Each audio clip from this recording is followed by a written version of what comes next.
Lovely. Good. I think what we'll do is get started now. Thank you all so much for joining us tonight. It's an absolute pleasure to have you all here and to bring these virtual herfs back. We have some special guests, as you already know. We have Scott Vines from Tour, and we have Thomas from Oliva Cigars. Now, I know that I'm super excited for this because not only do we have the Oliva cigars, but we also have some Stalla Dhu to sample as well. Yep. So Paul's going to talk us through that also. Don't know if you want to run through a couple. But yeah, no, as Lewis said, thank you very much for joining the call. It's a pleasure to sort of host another one of these. It's been a long time coming. Just a few points to keep in mind. If we can ask that everyone keeps their microphones muted whilst sort of the whole conversation, everything's going on. That way we just don't get any disruption from any background noise and no interruptions or anything like that. With that being said, any questions that anyone has throughout any of the talks or anything like that, if you just pop it into the chat, we'll make sure that we get round to them and ask the relevant people the relevant questions as and when they come through. But yeah, other than that, there's not really too much more from us. And yeah, I'll hand you over to Scott, who will introduce himself and Thomas Gryson a little bit better and just talk a little bit about what they are involved with, the Oliva cigar brand as a whole, and then we'll go to Paul as well for the Stalla Dhu. So yeah, Scott, over to you. You're muted, Scott. That just shows you a couple of years, we're all rusty at this, you know. Yeah. So thank you, Billy and Lewis, for tonight. This is something it's funny because Mitchell and I were just chewing the cud a couple of months ago and we were saying, I remember all the Zoom nights we used to do in the winter. And the answer is the Series V, please, Andy. Yep. And we were just talking about how good fun it was, and it changed the landscape for a lot of people. Gave them something to look forward to, we think. Yeah, we thought we'll bring it back and see what happens, see if there's an interest in it. And I'm delighted that you guys have given up your opportunity to watch England play tonight against Greece to join us instead. But we'll try and finish so that you do get to see the game, unless you want us to stay longer. But England are also playing cricket tonight against West Indies. So I've done my research. I run an organisation importer called Tor. We specialise in New World cigars. And Oliva is the biggest company we work with. And we're very proud to represent them since 2009. So that's 15 years now we've been working together with Oliva, which must make us one of their first international markets. But over that time, the brand has grown year on year, mainly because they make a quality cigar and they are very supportive of the UK marketplace. So tonight we're joined by Thomas Gryson. Is that how you say your surname? Well, you can say in English Gryson, and in the Flemish pronunciation it's Gryson. Gryson. French. Okay. Well, I'll just call you Gryson then. Yeah, that's fine for me. So Thomas has joined us from his house in Belgium.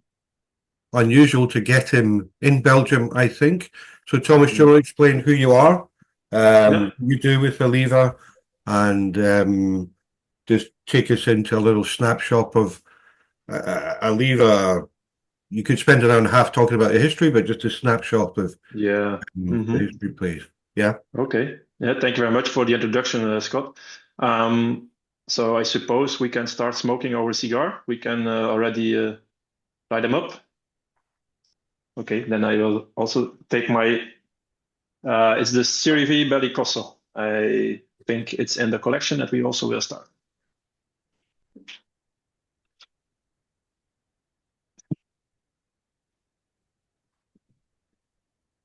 So for me, and it was not something that we discussed, but for me, it's one of my, actually, it's not one of my, it's my favorite cigar of the Oliva range.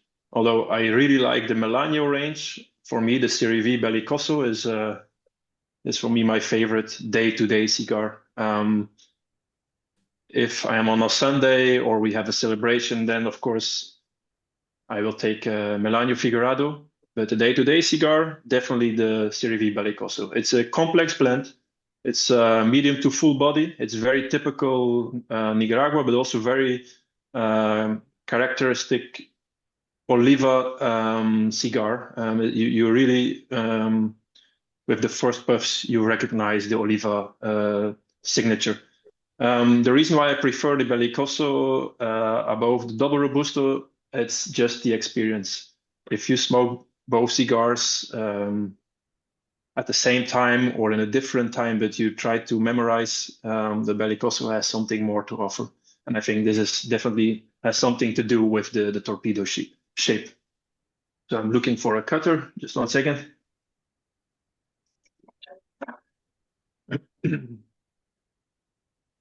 All right. So I'm working for the company VCF, which is the abbreviation for Van der Marliere Cigar Family. VCF is a company sometimes known under the name J. Cortez.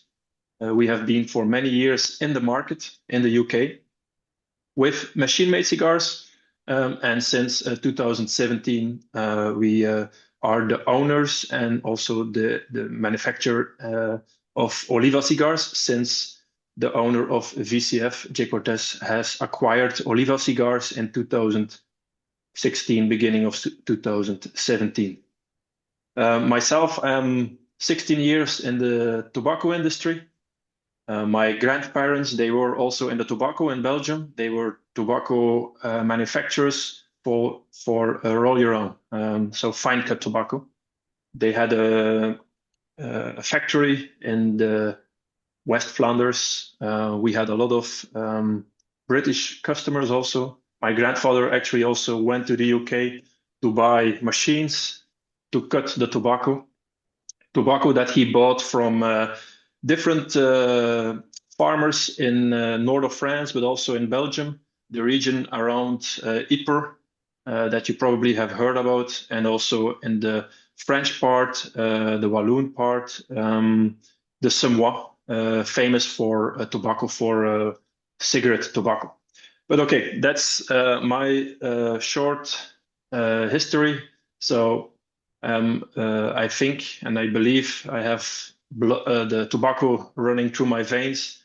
And the day that the owner of VCF, Fred van der Marliere, announced the acquisition of Oliva, I came home and I opened a bottle of champagne and a good cigar, an Oliva, because I knew everything will change. The company VCF is established or is started in 1926. So in 2 years, the company will be 100 years old. While Oliva is the company itself making cigars is more around the 2000 and 2001. But the Oliva family started the tobacco growing business in Cuba, in Pinar del Rio, in 1886. So the founding father of Oliva is Melanio, and that's also our exclusive line in Oliva, the Melanio range, to honor the founding father of Oliva. And that's a story that goes back to 1886 in Cuba.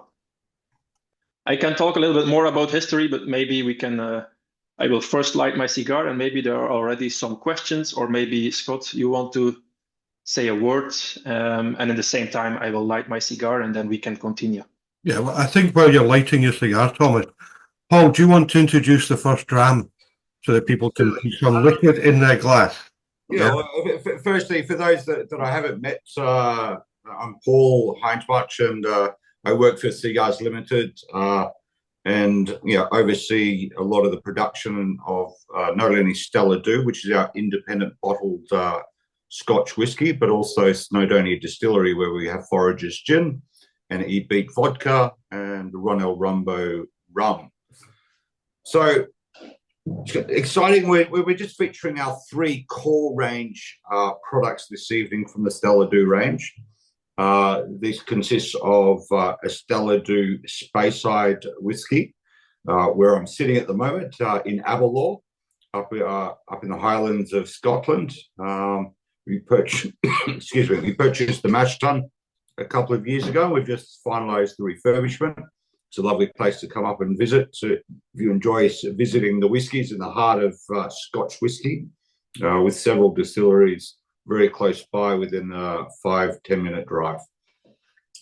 So even though we don't disclose the specific distillery that this whisky comes from, it is on the label that it is a Speyside distillery. It's a classic Speyside style, it's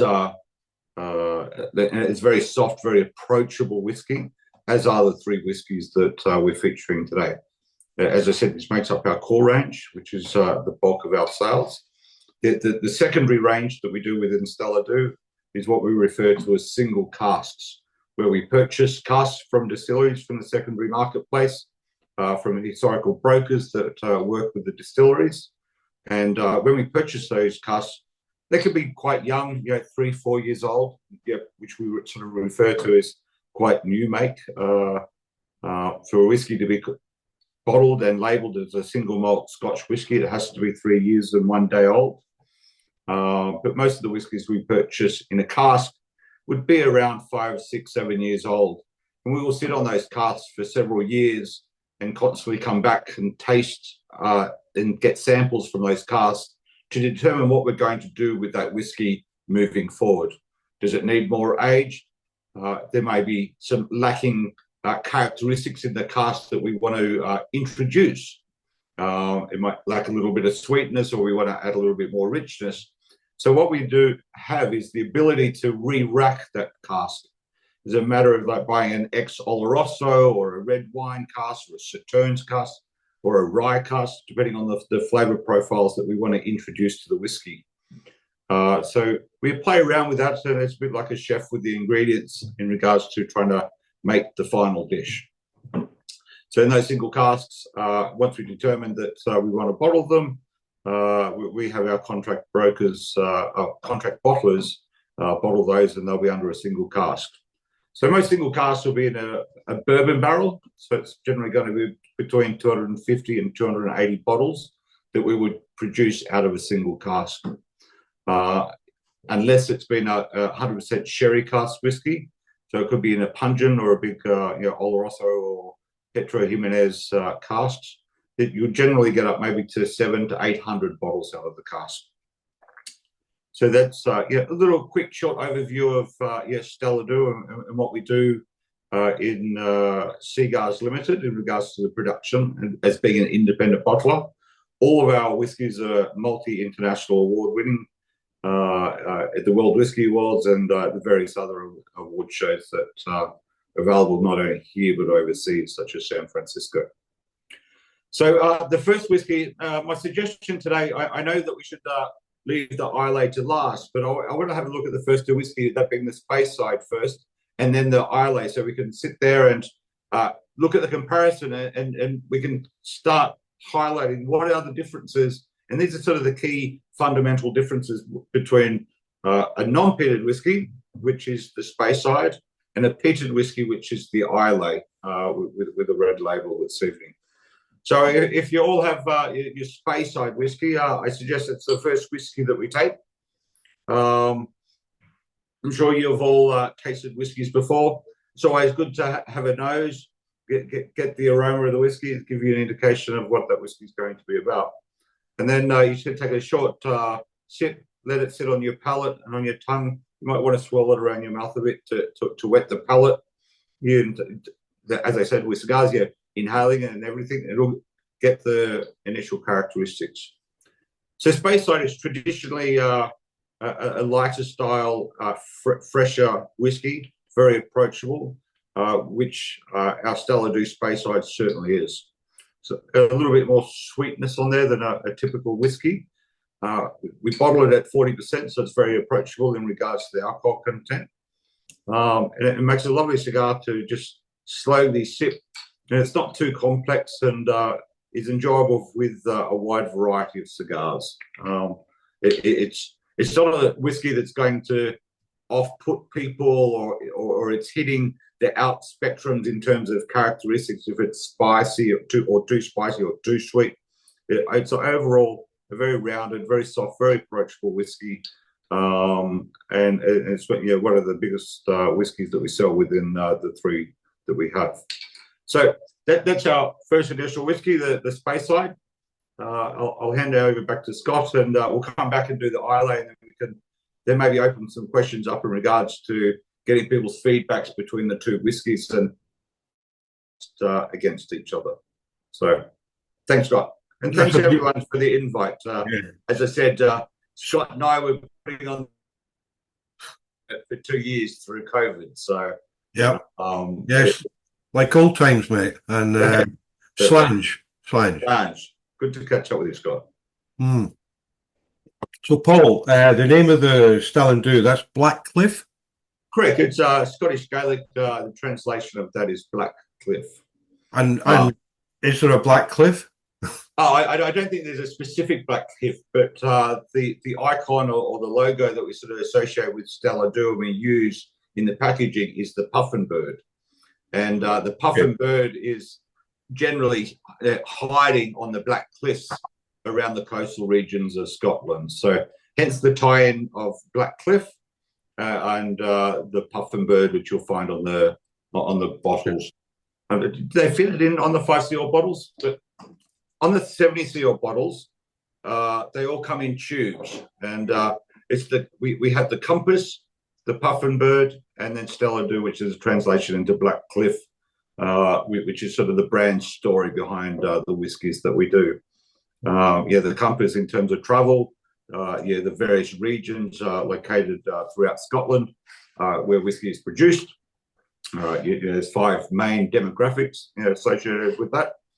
And then the puffin birds, as I said, in regards to tying in the name Black Cliff in the coastal regions. Very good. Well, thank you very much, Paul. So yeah, Thomas, back to yourself. Before we take us through the history of Oliva through 86 and 1886, all the way through, and talk about the different personalities who did different things to make Oliva what they are today through the Van der Marliere family. And if Fred watches this, I apologise for butchering his name. Can you just explain about the cigar? We've had a question there. I mean, I picked the Serie V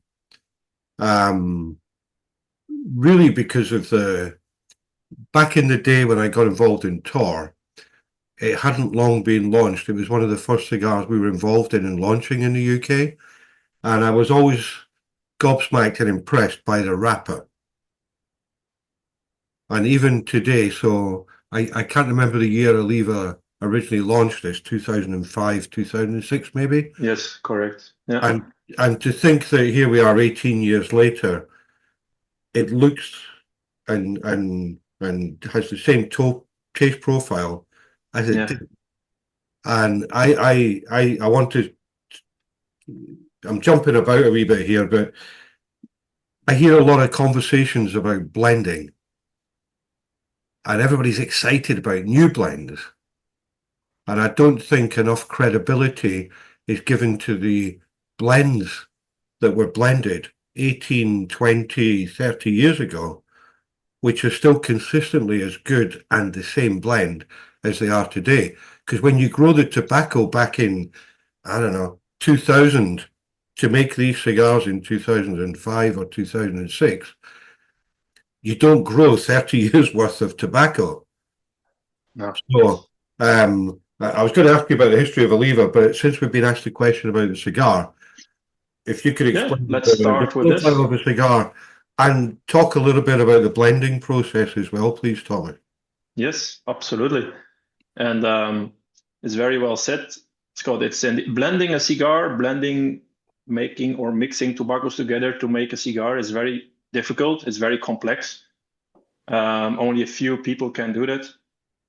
And you need to be born in Cuba to have this in your fingers but I think it's even more difficult to make a consistent blend, a blend that is consistently every year the same quality, the same taste profile, has that typical character. And the Serie V is one of these, one of our lifetime blend that Gilberto Oliva created in the early 2000s.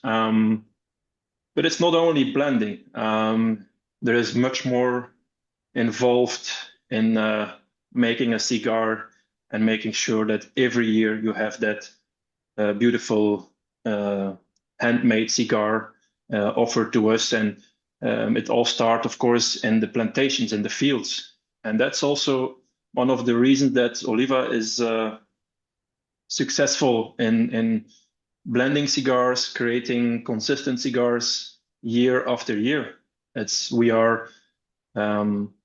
So the Oliva company is vertically organized. So we are having our own plantations, we are growing the tobacco, we are controlling the process.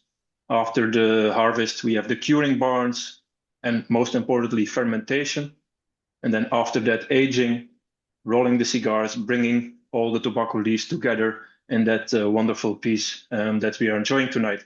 But it's all the different steps in the process are important. And I think with Oliva, since we are having our own plantations and we control the whole process over all the different steps, we are able to create a line that is very consistent.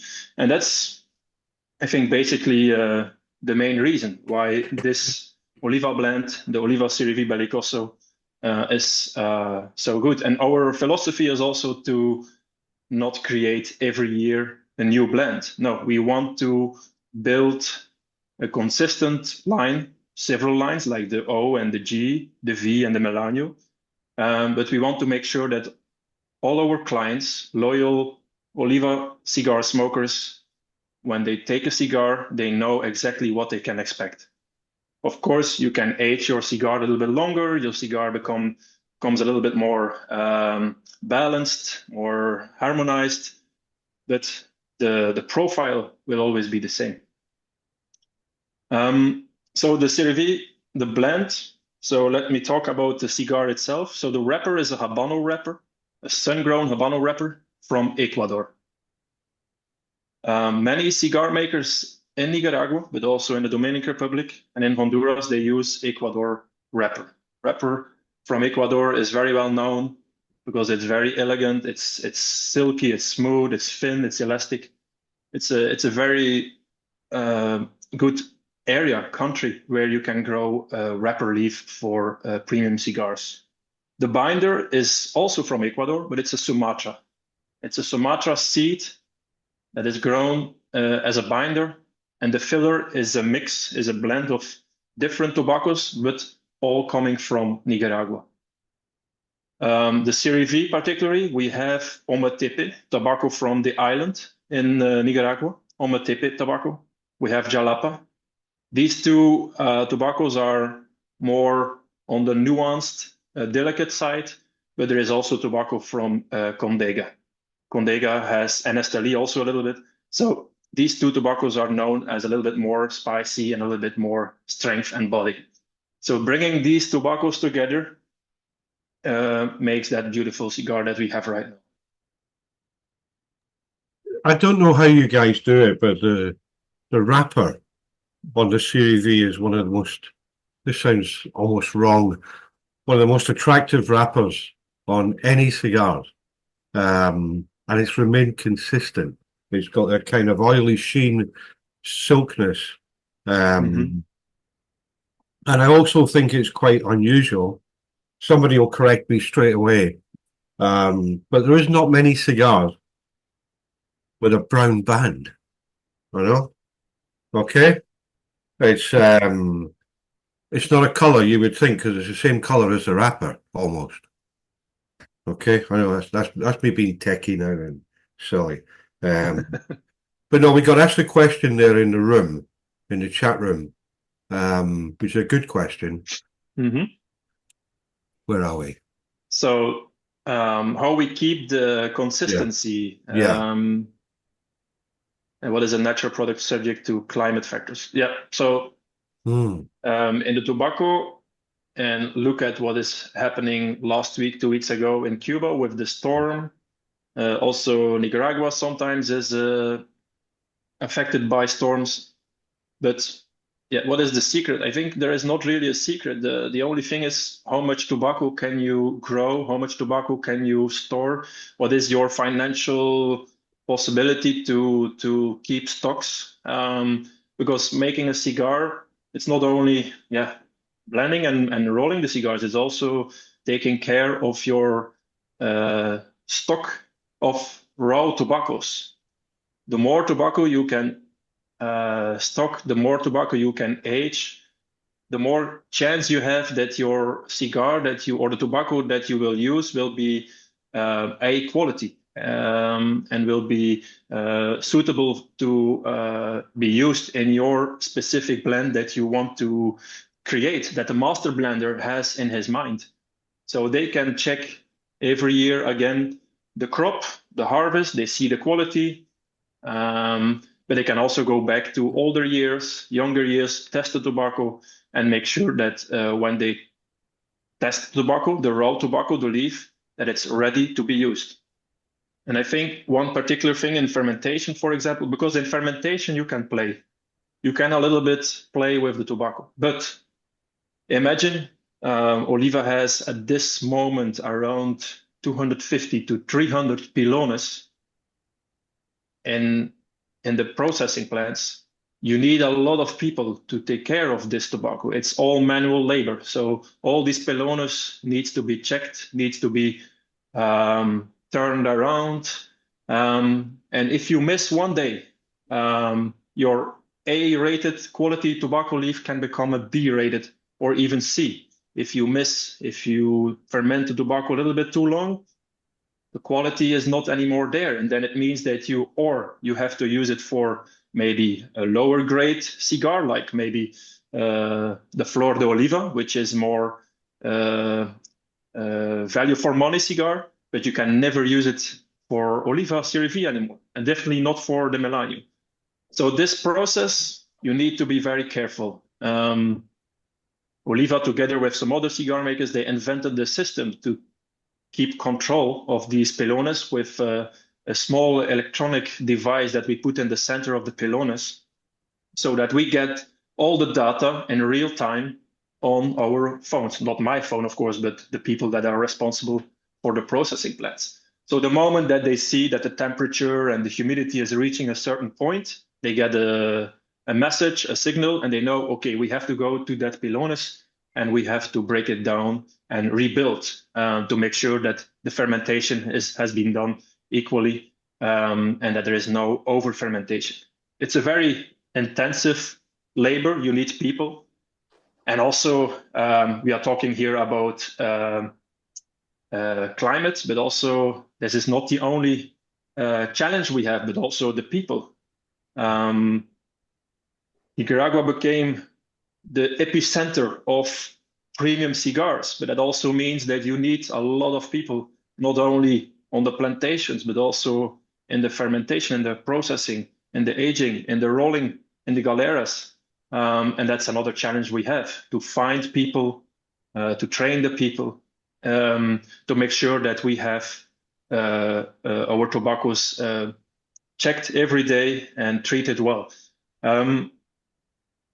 How we do that? It's by taking care of our people. We will have probably also a chance to talk about it later, but with the investments that the new owner, Fred van der Maliere, did since the acquisition, the moment that in 2017, when Fred acquired the company, so the factories, the plantations, the brand and everything, Oliva was making already at that time 13 million cigars, which was at that time a decent number. Today, in 2024, we will produce a little bit more than 40 million cigars. That means that the expansion of the company, the factory, has been yeah, I don't say exponential, but very, very decent. So that means that also you need to take care of your people. You have to keep your people in the factory. You have to make sure that they can work in healthy conditions. We also taking care of their children. We will talk about that also, about the Escuela Oliva. But it's also investing in new processing plants where we can process and ferment the tobacco.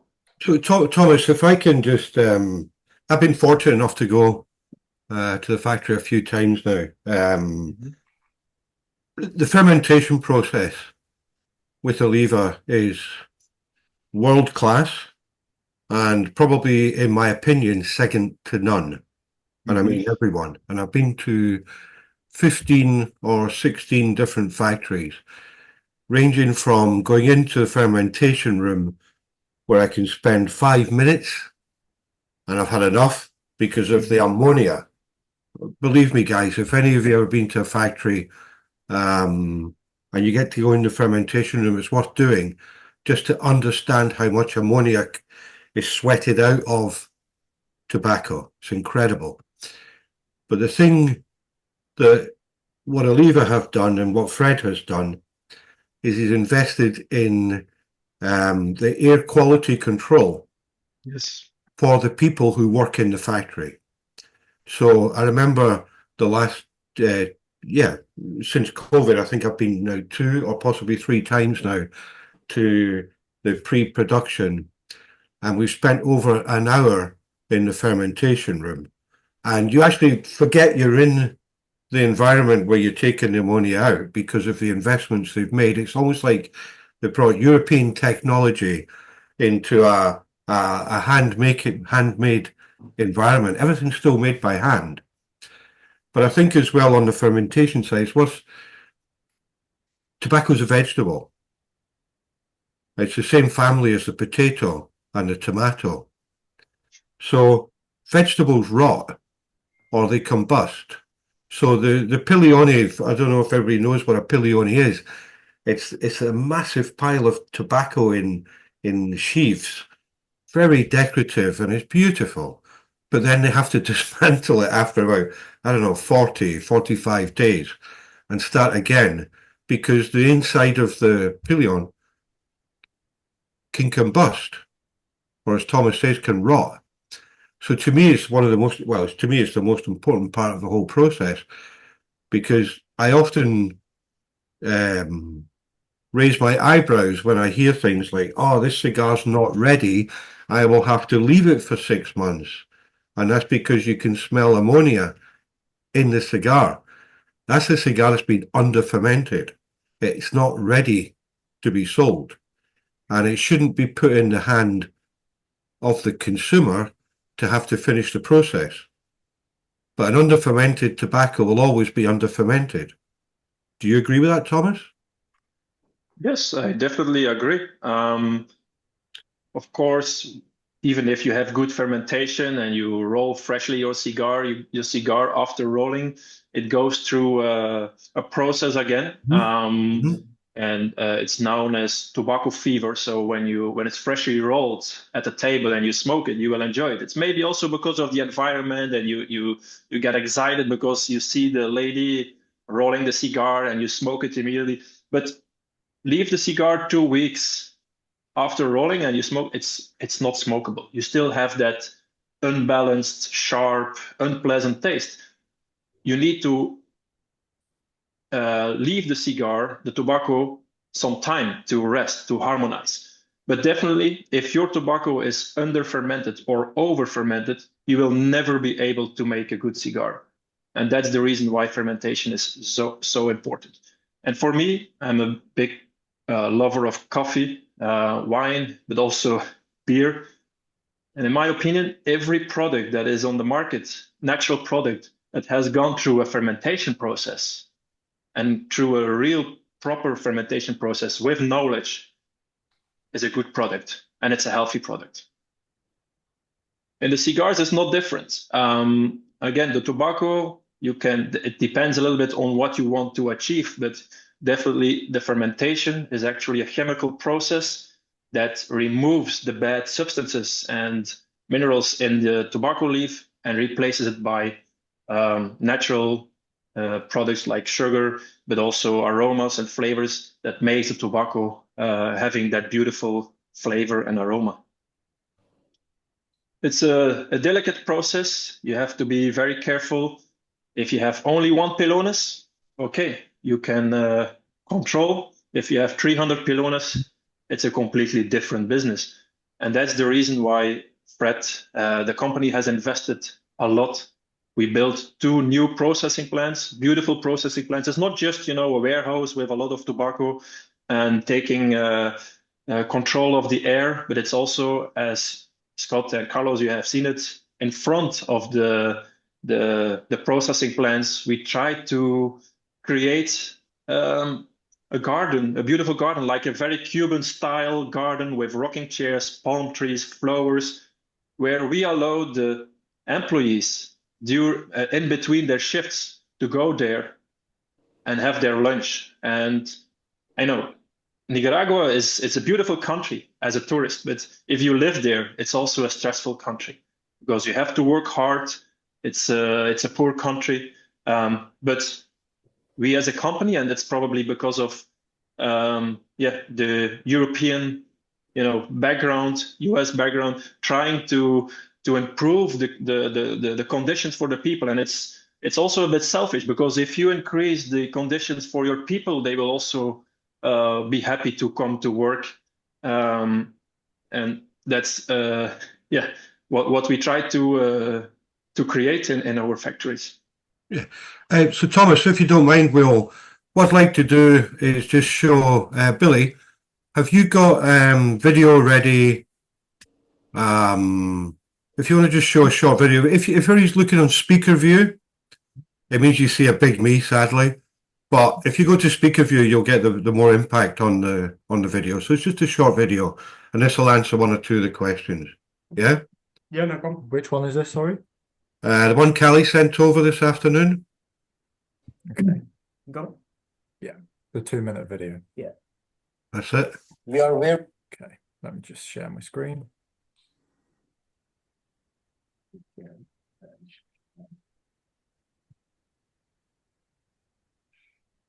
Nope. can you all see that? Yep. Wonderful. Perfect.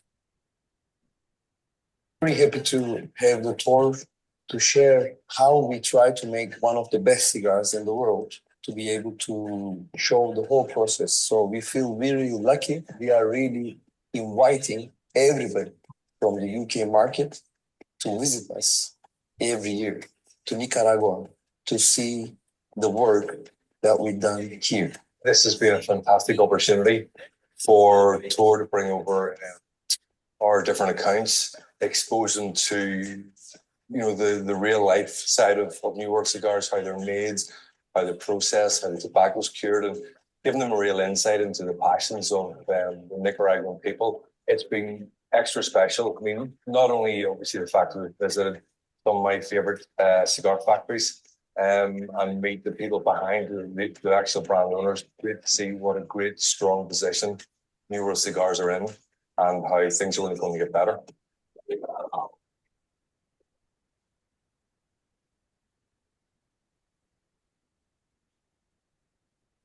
Thought I knew a lot about cigars until I actually came here and I've seen all these cigar manufacturers, and it's crazy that they all produce the same cigars that we love, but their operations are so different. And I think it's just expanded that love that I have for New World cigars so much more. When you see the whole process, it's more than just the leaf. You see the time, you see the effort, the energy, the passion and the happiness that goes into these particular sticks from the workers. It's going to build your appreciation for the cigars a little bit more. Even since day one, when we experienced the first factory, each cigar I'm smoking, I feel like I appreciate it a lot more because I know how much time and effort is gone into it that I can now sit here and smoke it.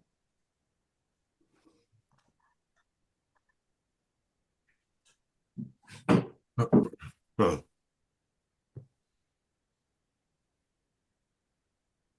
There you go. There you go. That was a little bit of the Oliva factory, but the main room we were in was a fermentation room. And you kind of saw there the big chunks of tobacco, the big pilios of tobacco, and the fact we could spend so much time in there without the smell of ammonia. But I'm just wondering if are we ready for dram 2, or you all ready for dram 2? Yeah, certainly. Yeah. All right. Cool. Thanks again for everyone joining. Before we get on and touch base on the second Islay, which is a completely separate region of Scotch within Scotland, I just want to bring up, consistency was a key factor in regards to quality in cigars, and it remains true in a lot of these handcrafted products, and it certainly holds true with Scotch whisky.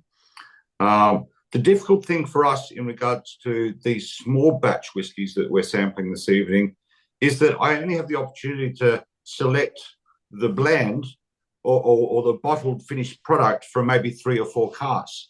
But I might get 12 different samples from casks, but I need to try to select 3 of those casks when put together is going to give me a similar style and the same sort of characteristics as what my previous bottling was. And that's the difficult things, because the whiskey's been produced in a different year, it's gone into a different cask, it could have been stored in a different warehouse location, but it's the ability to be able to pick up the nuances from the different casks and to be able to marriage those together, so when you go and bottle it, that you end up with a product that someone that loves drinking Stalla Dhu Speyside last year, when they go and buy a new bottle this year for Christmas, that there's not a big difference in terms of profile. There's certainly going to be a bigger difference compared to a lot of cigars, because it is a natural product, and your ability to, in the selection process, it's much smaller when you do small batch productions such as we do in Stalla Dhu. If you're doing something like the Johnnie Walker Red, they're doing batch productions of hundreds of casks. There's still an art form for the keyed master blender to be able to put all those casks together, but they've got a lot more ingredients to play with to get to the end result. So it was just an interesting point that I wanted to make, and just show you the similarities between the challenges and the objectives that you have in terms of production of a cigar compared to producing fine Scotch single malt whiskey. So let's get on to the second one. Stalla Dhu Islay, a very coastal island on the west coast of Scotland. Traditionally known for making Scotch whisky that is peated. And you think, those people that don't know what peated whisky is, if you take a sniff of this whisky, I think it's going to tell you straight away. The predominant characteristic coming through on the nose is smoke or peat. It can be in different strengths from the whiskies, but that smokiness comes from the firing of the germinated barley at the start of the production, before they actually make the mash that gets fermented. That word fermented is being replicated again between cigars and whiskey. But that being fermented, so the smoke, to stop the germination of the barley, impermeates that barley, so when it's had water added to it to make the wash, that smoke characteristic is held within the wash when it goes to the still to be distilled, and that's held through. So traditionally, all over Scotland, a lot of the distilleries used to use peat as their heat fuel source to fire the stills, to produce the heat, to make distill the spirit to make whiskey, or to make the new make whiskey that went into casks. But over time, the ability to use gas took over a lot of the distilleries which were in Highland and Speyside, because it had easy access to. However, if you're in Islay, your access to get to gas was a lot less, so they continued to use peat predominantly as their fuel source, and now it's their signature characteristics that they're known for in making Scotch whisky.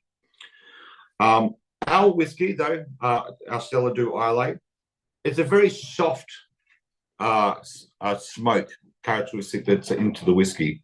It's not too offensive. it's a good introduction to our Islay single malt if you're not used to drinking Islay or smoked or peated whiskies. Most people's first thoughts or reaction to it is very off-putting, and most people either love Islay whiskies or they hate it. There's not many people that are sort of in between. It's either it's something you enjoy and you appreciate those characteristics. This is very mild. I think they sort of rate it ppm's, parts per million, in regards to the phenols of the smokiness in the whiskey. This is very light, but you can get some big heavy ones, particularly from Islay, from Lagavulin or Lefroy, where they're very medicinal TP characteristics, or a lot more burnt sort of characteristics in the whiskey, which is very exciting to taste if you have the opportunity. But as I said, if you take the nose of the Islay whiskies, the first main aromas are that smokiness that is coming through compared to the initial Stalla Dhu, where you get a lot more sweetness or fruit characteristics. So the Islay, as I said, it's very soft whiskey. It's 40% again, as are all three of these whiskies. It's bigger seller as the Space Side, but it's a very popular whiskey, very approachable. We love to use these whiskey in making old fashions within puffin rooms in Liverpool and Edinburgh, and they go down a treat because we smoke the glass as well. So Slange, enjoy the Islay whiskey, and thank you very much. Oh, that's brilliant, Paul. Thank you. And as a Scotsman, I'm going to say it's Islay. Islay, yeah. Okay. Yeah. I'll teach you. I'm Australian. My colloquialism with everything.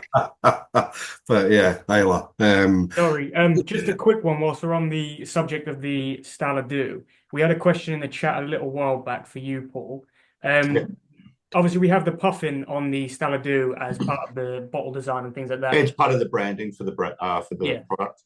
So is that linked to the puffin rooms or anything like that, or is it just? Oh well, when we created the puffin rooms, 7 years ago in Liverpool, we used the puffin bird also, because it's called the puffin, so it's a play on words. Obviously, the puffin bird and puffin a cigar. But it is the image that we use on the Stalla Dhu is more lifelike, whereas the logo within the puffin rooms is more cartoonish.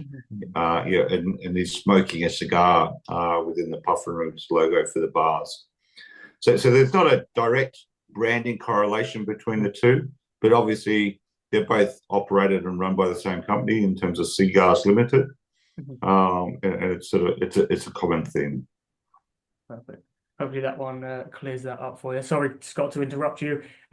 No, absolutely. It's a free-for-all, believe me. We'll get in there as we can. The whiskey's kicking in. Just go for it, guys. Just out of interest, if you want to put your comments in about if you think the Space Side and the CRV were a good pairing, and then how the profile changes as you get into the Islay. It's good. I'm beginning to think I should have eaten before, but hey, I'll be singing by the end, which is not good for you guys.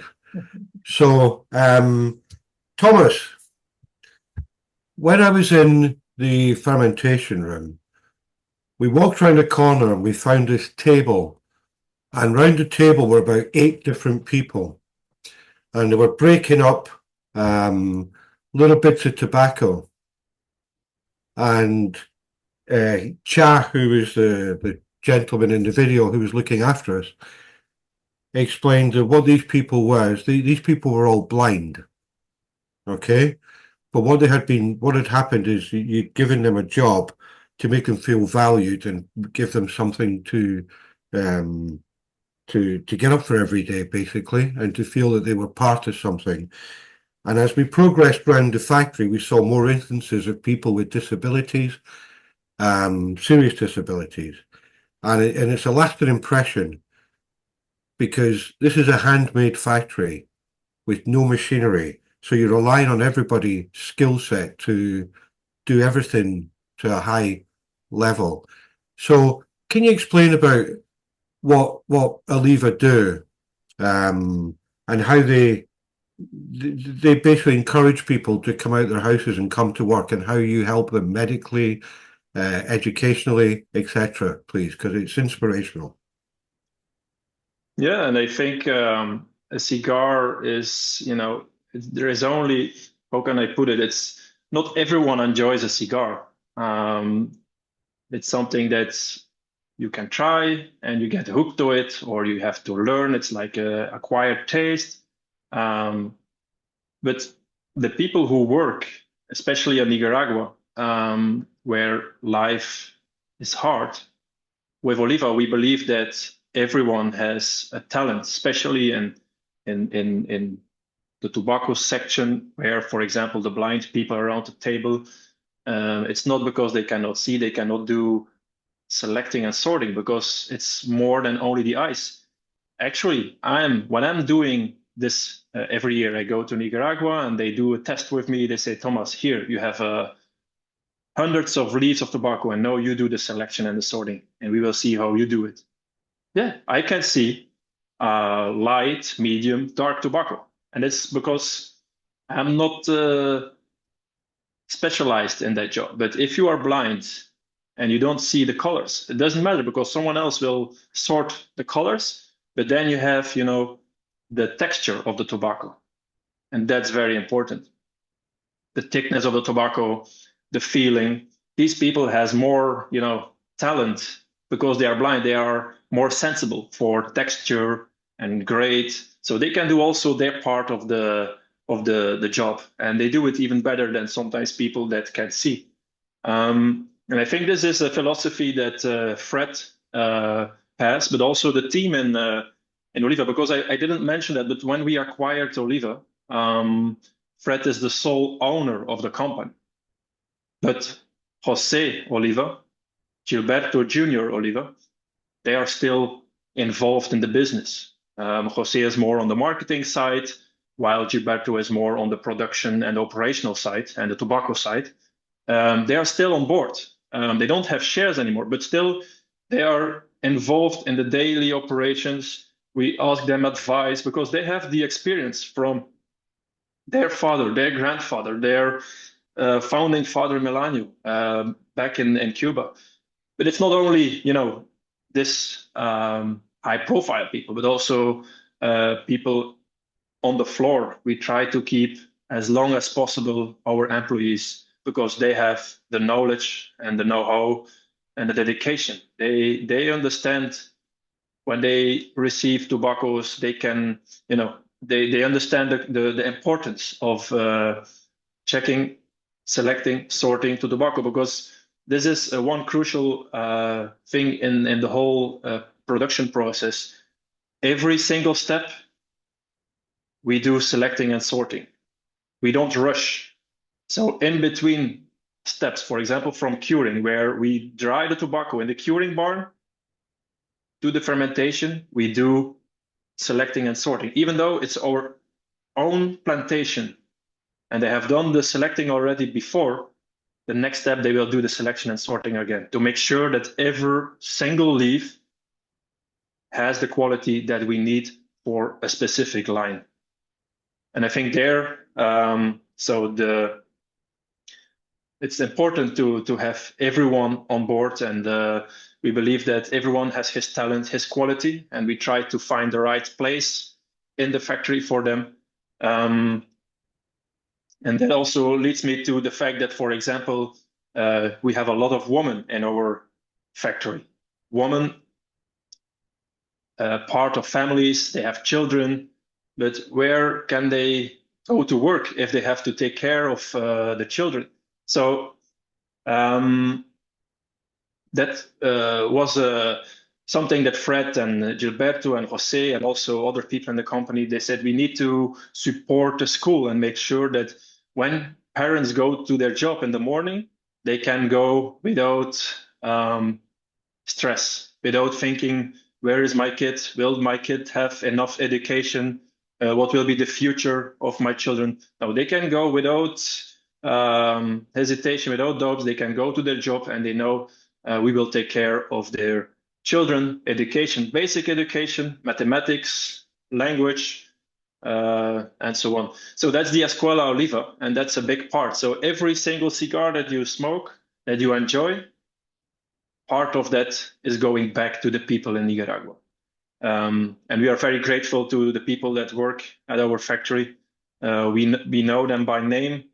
And these people know that they work in a very friendly environment where we take care of the people. You do. And Billy, I don't know if you've got another video ready. Would you like to show Of course. one there's one with the school? Yeah. One forward. Can you all see that? Yeah, there we go. Perfect.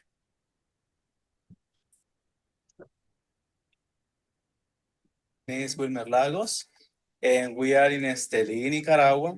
And now you are in Favorite School. This school is an NGO, nonprofit organization that helps children to break the cycle of poverty through education. Olivas support the school. They feed the kids. They support financially the teachers. They are giving hope and education, which is the most important part. We at Oliva are very proud that we're very closely attached to all this. We do a lot of things from our side, as a company, but we also want to involve more and more people who enjoy our cigars. If you enjoy a beautiful cigar like our Oliva cigar, we surely want to make sure that part of that money goes to this effect, so that you don't only enjoy a good cigar, but you also enjoy supporting a beautiful environment like Esteli in Nicaragua is and the people with it. There you go. That's brilliant. We were very fortunate, Thomas, to go to one of the wee schools in central town. I'm not sure which one, but it's fantastic. And I guess one of the things that we've seen in the last few years is a boom of cigars in America, which has put all the Nicaraguan producers under incredible pressure. But there's also been a bit of an exodus of people from Central America trying to get into America, particularly in the last 4 years before the next change of government. So how's that affected? Well, how's it affected Oliva? Because if you've had a fantastic growth, the American market, to put into perspective, is about 1 million times bigger than the UK. And then obviously if you're losing people in the Esteli region to America, how does Oliva cope with those two pressures of increased sales and workforce pressure?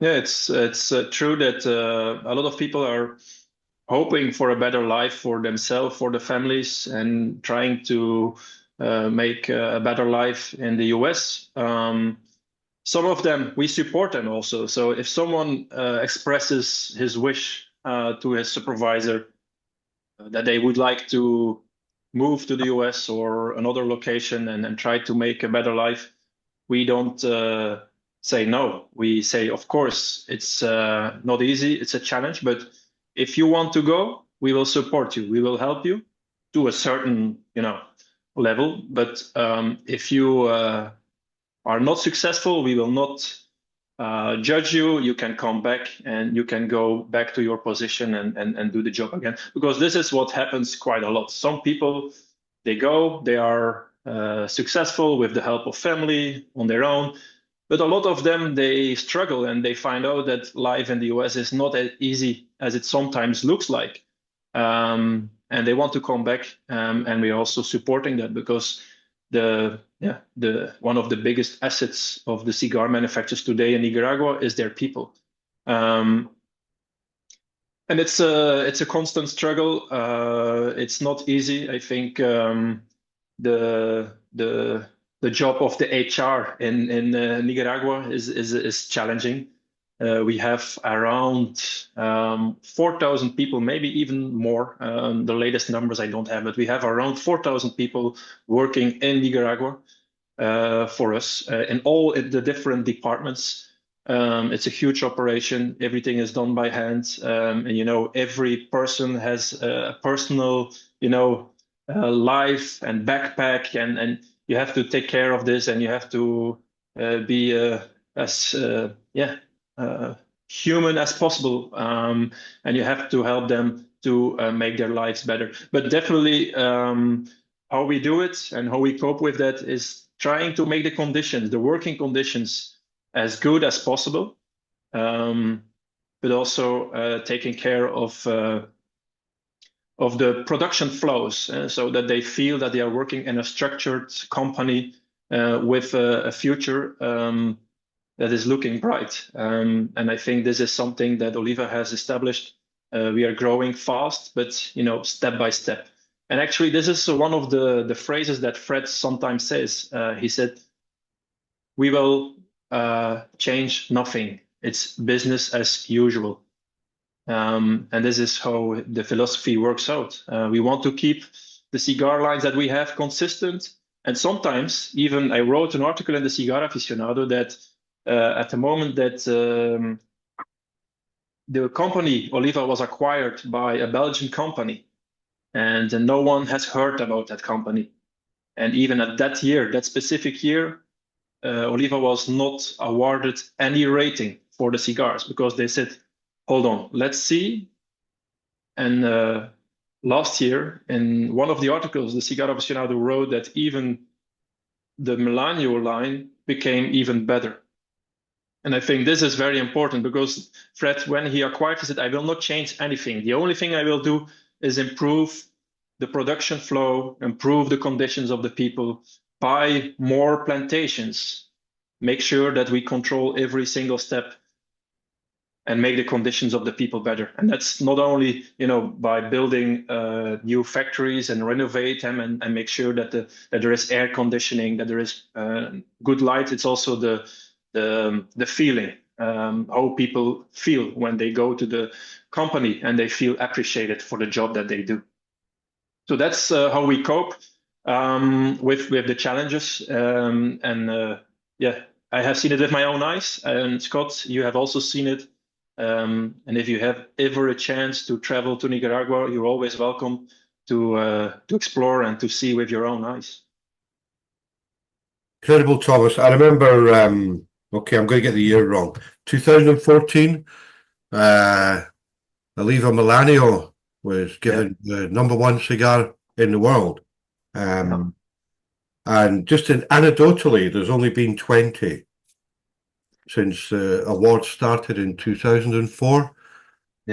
4 have been won by Cuban Habanos and 16 by family companies. I think that's important for people to hear that, family companies. Yes. Oliva are one of the very select companies to have won the #1 cigar in the world. And I remember the story with Brian Shapiro, the global brand ambassador, saying his phone started pinging on December, whatever it is that they announced the award. And he was like, shit. And what was like a normal distributed brand, all of a sudden everybody wanted. And it put Jose Oliva at the time under some severe pressure to supply the demand that everybody wanted, the #1 cigar. And to be fair to Jose, he didn't. He said the quality has to stay the same. So it meant like countries like us, who, Melanio was a okay cigar, but all of a sudden everybody in the UK wanted to try the Melanio cigar. But I think we had to wait until about September the following year before we could get our shipment, because Jose didn't want to make the mistake of just, right, let's produce a lot of Melanio and the quality would suffer. Yes.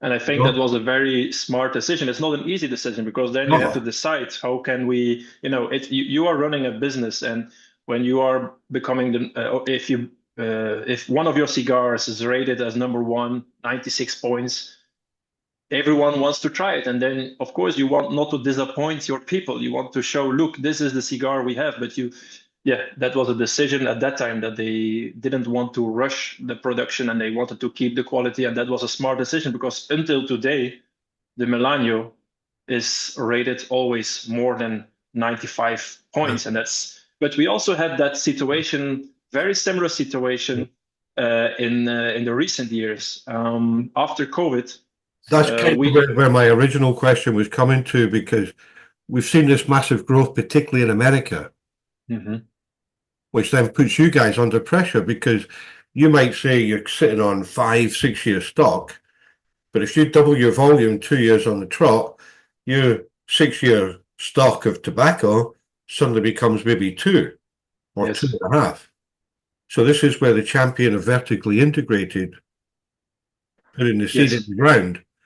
That's the only way how to make sure that your cigars, the quality stays consistent, is by vertical integration. You control the whole process. You don't rely on farmers that you have to buy tobacco. And of course, you can make deals, but at the end of the day, if they have a better price for their tobacco, why they should sell it to you? So you need to control, and that's also the reason I'm a big fan of a lot of cigar brands, and I smoke a lot of cigars, not only Oliva, and I try them and I taste them, and I'm trying to be honest with myself. And also there are a couple of boutique brands that are really nice, but if you think about building a brand, this is my whiskey kicking in, sorry. This building a brand, you need to be very self-disciplined and not rush your process and be patient and try to not fulfill the demand immediately, but believe in the strength of your plans, your quality, and of your structure of your company. And what I wanted to say is that recently we had something similar with the Melanio when we didn't have enough wrapper for the Melanio, so the Sumatra wrapper. So we could do a couple of decisions, and one could be, okay, let's lower a little bit or use a little bit lower grade wrapper.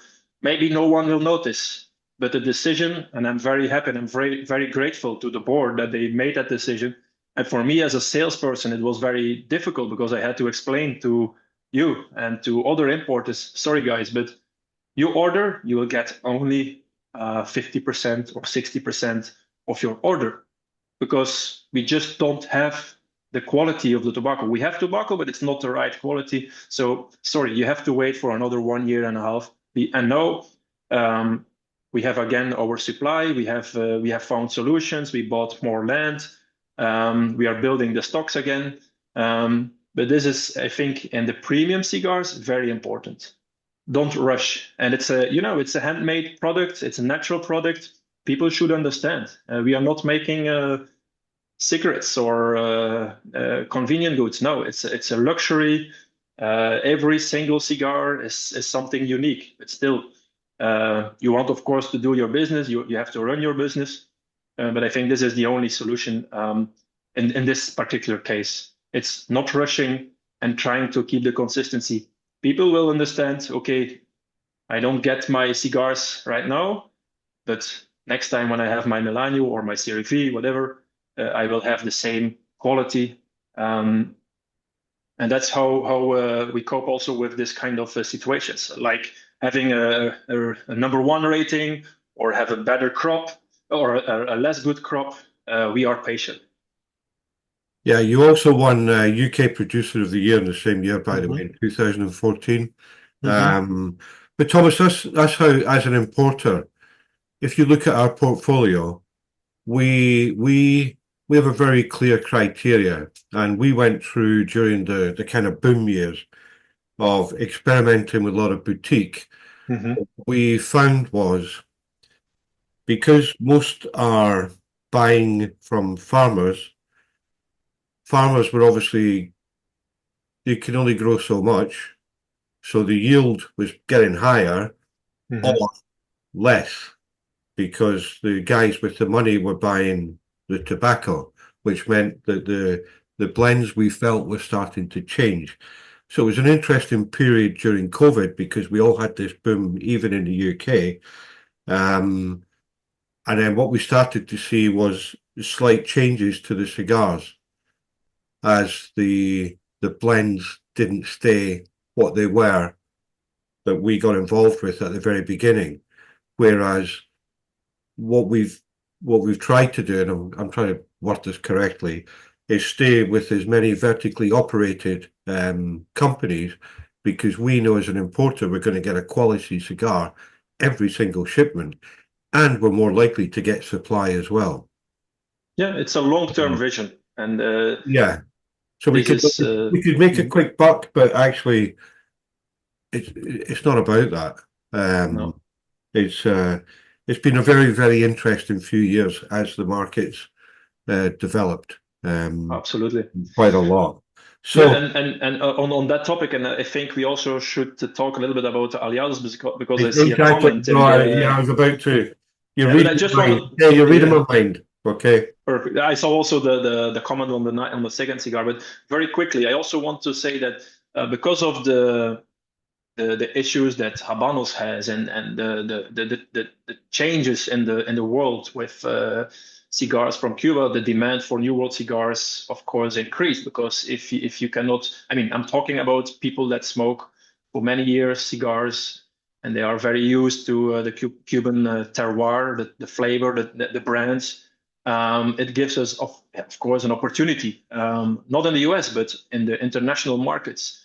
We saw a shift from Cuban cigars to New World, and actually we don't like to say New World because Nicaragua has been making cigars long before it became popular. But we have to be honest, the quality of the cigars today produced in Nicaragua is not the same as it was in the past. Now it's much better. But that also creates challenges, because you have more demand in international markets. You still have to keep your philosophy, and you want to make sure every single cigar that leaves the factory needs to be 100% perfect. And this is, I think, the success of Oliva. But also not only Oliva, there are other brands also doing in the same way. But Scott, I think if you want to invest, you should work with the companies that has the vertical integration, because on the long term that will pay off. The Aliados. Aliados is also a cigar that you can enjoy today or maybe later. I see in the comment that taste is a lot milder, and that's true. So the Aliados original, it's a mild cigar. It doesn't have the same evolution through the cigar as the Oliva Serie V Belicoso has, but still it's a beautiful cigar. It's a cigar that you can say for people that start smoking, it can be an entry-level cigar, but also for me or for you as an experienced smoker, if you want something, more accessible in the morning or even in the afternoon. If you are looking for a milder cigar, the Aliados is a beautiful cigar. Also very consistent. It's made by Eora. It's a very respected factory in Honduras. The Aliados cigar is produced in Honduras with Honduran tobacco. And the history of Aliados goes back also to Cuba. Don Orlando Reyes, Sr., he was a Cuban. He worked for companies like Partagas and H. Upmann. He was a roller of cigars like the famous Romeo and Juliet. And the brand itself, Aliados, was invented in 1955, Cuba Aliados. But as we know that that's all the factories and farms in Cuba in the 60s were confiscated. So Orlando Reyes decided to leave the country, and he was looking for new locations, terroirs, where he could grow tobacco and also make the cigars. So he took the brand with him. He had also his blend, the blend that he created in Cuba, and he went to Honduras. So in Honduras, he was producing the Aliados, but a couple of years ago, the brand was for sale. The brand was successful in the US and then faded away a little bit because there was a massive growth of a lot of brands in the US, and Aliados didn't get attention. But in 2022, Fred, he bought a couple of brands, and one of these brands was Aliados. He bought it from the Reyes family, and he decided to look to the original blend that was a Honduran tobacco blend. And he went to Aurora, to Julio, and maybe you have heard about Julio Aurora. He is, I think, if they want to make a movie about a person, Julio is definitely the person you have to make a video or at least a movie. He has survived wars. He has survived plane crashes. That person has had an incredible life, and he is a real inspiration for a lot of people. Just in a personal way, how he survived and kept his passion for cigars. And he was approached by Fred, and Fred said, if you want to make our Aliados, we would be very grateful and happy. So that happened in 2022, and the official launch was in 2023. So this is a brand that is, and hopefully it will stay for many, many years, but it's definitely a different taste. It's a different experience. It's a different blend. It's 100% Honduras. But for me, I really like the Aliados Original as a cigar, you know, when you don't need a lot of flavor. It's more a milder, smoother cigar, and a typical Honduran taste, a little bit earthy notes. And it has then also later in the next steps of the cigar some sweetness that is a bit typical for Honduran tobacco.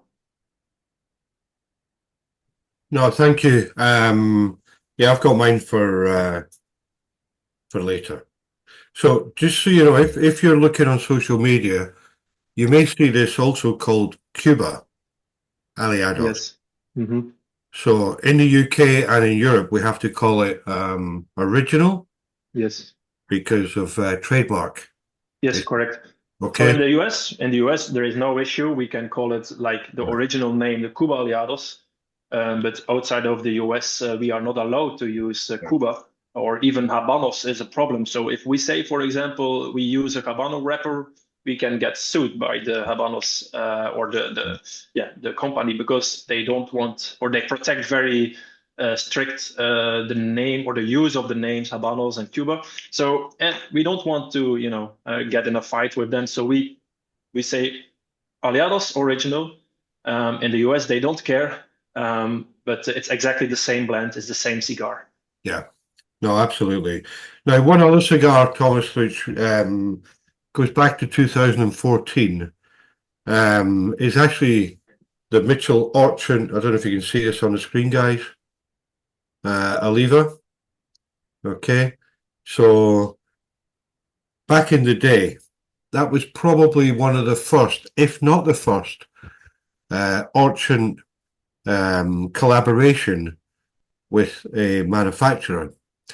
And I've got to say, that's not something Oliva do, and it's not something they do very lightly. So it's quite a feather to have both names, Orchard and Oliva, on the band, made in Nicaragua. It's Ecuadorian Habano wrapper, Nicaraguan filler and binder, but these are made exclusively for C.Gars by Oliva. You won't get them anywhere else in the world. Okay, so that probably inspired Mitchell to many other Orchard selection that he's got in his portfolio, but I think Oliva was one of the very, very first. I remember Brian Shapiro coming to Norfolk to the store you used to have in the middle of nowhere, with a Chinese takeaway restaurant / hotel, which was interesting. That was before. Yeah. Sorry? we didn't get to experience that place. That was a little bit You before didn't. my time, wasn't it? But It was a really, really interesting experience to walk into like a Chinese restaurant and it had bedrooms. So your rooms smell, you got different smells in different rooms. Chow mein, sweet and sour. It was very, very interesting. But at that time with the launch, we actually had an Oliva lounge in that store. okay. How things have changed. Legislation and all that kind of stuff. So, but listen, I'm conscious of time. It's nearly 8 o'clock. It's kind of, hopefully it's gone fast for everyone. It certainly has for me. Yeah. All the whiskey's working. Paul, I think you've got a third whiskey to, we can. The cigar malt. Yeah. Muted, Paul. Paul? Muted. Mute. You've been drinking too many. We'll That's get from the tour. No, I think that's a good segue. That we're just talking about the Oliva Orchard selection, because the third whiskey that we're featuring this evening is the C.Gars malt, which is a whiskey that has been selected by Mitchell. Once again, this is a small batch production, so a few casks at a time to go into blending to put together before it gets bottled. It's a Highland single malt. In terms of comparison to the previous two, it's more similar to the Speyside coming from the Highlands. It's mostly a little bit more age, a little bit more complexity, a little bit more sweetness in this cigar, in this malt, but it pairs perfectly well with the cigars, not just the Olivas that we're smoking this evening, but any cigar of choice. It's been in the market for several years now, but as we were talking before about consistency in blends of tobacco, the important thing here is also selecting the right cask to get the consistency in the end product that we put to the consumer. So once again, it's been great to reminisce and go back to COVID times and do these virtual Herfs, and maybe we won't be doing them as frequently as we were during COVID, but I certainly think we should be locking in some dates. Tell all your friends and everything. It's a good opportunity to meet everybody virtually and stay in touch, do a little bit of learning, enjoy a malt, and appreciate a cigar. So yeah, thanks everyone for your attendance, and thanks Scott and Oliva for a great event. Yeah, Thank you very much indeed, Paul. Thank you. Thanks as well. Been an absolute pleasure. So, Thomas, is there anything you want to close with? Any visionary statements? I'm thinking Melanio would be 140 in 2 years' time. Is there something brewing? Or you mentioned a celebration day earlier on. Is something brewing? Is there something you want to tip us off about now? Well, I suppose so. I don't know, Scott. I cannot tell you. But definitely sometimes I get cigars that they ask me to try, to sample, and I give my honest opinion. I think if they want to come out with a new line since 2013, because since then we have not launched any new line, definitely it will be around the birthday of the Melanio or Melanio. But yeah, I am in the dark like you. I only have some suspicion that since I get regularly the request to taste cigars and new blends, that one day there will be something. Yeah, I'm also very eagerly waiting to see what will come. But definitely the company is not standing still. On the opposite, on the contrary, we are working very hard to make sure that you all get your cigars on a consistent basis. But I think, yeah, from my personal opinion, yes, it's time to come with something new. We look forward to it. Very good. Cool. So, Thomas, listen, thank you very, very much indeed for giving up your evening tonight. You can now go for your weekend of hunting that you sacrificed a couple of hours of tonight. We look forward to welcoming you to the UK next year. We'll do a road trip together. Hopefully meet some of the people who are here tonight and do some live events, which will be amazing. But thank you very, very much indeed, Thomas. And then thanks, Paul, and thanks to Billy and Lewis and to all the hardy guys, particularly Russ, who sat out in the cold all night. You're a legend. You must be in Scotland, you know. You can't be from anywhere else. You're a legend. Well done. But listen, thank you very much. It's like a walk back in time tonight. And I hope you've enjoyed it. It's gone very fast, I think. And hopefully you've learnt something, you've enjoyed the cigars, and you've enjoyed the whiskey. So thank you very, very much. Also from my side, thank you very much. It was absolutely my pleasure, and I hope you enjoyed the evening and you heard something new. And I would say thank you very much and see you soon, hopefully live in the UK or maybe in a next virtual Herf. Thank you very much for your time and attention, and thank you, Scott, to organize this, and also C.Gars. It was a great pleasure to be with you tonight. Likewise, absolute pleasure, and I hope you all enjoyed the pairings, and we hope to see you all very soon. Yeah, hopefully we'll get another one of these going. We'll get some dates locked in, as Paul mentioned. But as you say, on behalf of all us, thank you very much, Scott, Paul, and Thomas as well for getting involved in making this happen. Been enjoyable. Thank you very much. Brilliant. Well, listen, good night, everyone. Thank you. Hope your football team does win. I appreciate it. Thanks, everyone. Enjoy your evening. Or your cricket team. And Nick, I'll see you on December the 2nd. I know what you're talking about. So, yeah. Perfect. Brilliant. Great to see everyone. Have a good evening. Thank you very much. Bye-bye. Thanks, everyone.